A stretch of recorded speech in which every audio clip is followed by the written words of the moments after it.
In this short tutorial, you will learn how to turn off live captions on a Samsung device. Live captions are useful for providing real-time text-to-speech and other audio on your device. However, if you find them distracting or unnecessary, you can easily turn them off.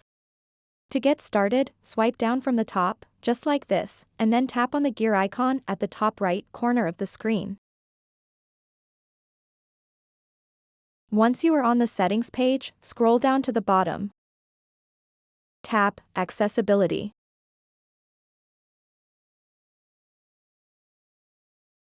After that, tap Hearing Enhancements. And then tap Live Caption.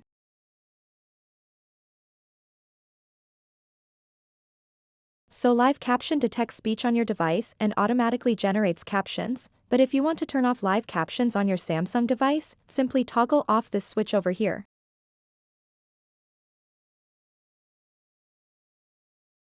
So that wraps up this tutorial. If you have any questions about this whole process, please let me know in the comments section below. And if this video helped you out, please give it a big thumbs up and subscribe to this channel for more tutorial videos like this one. Thank you so much for watching and have a good day.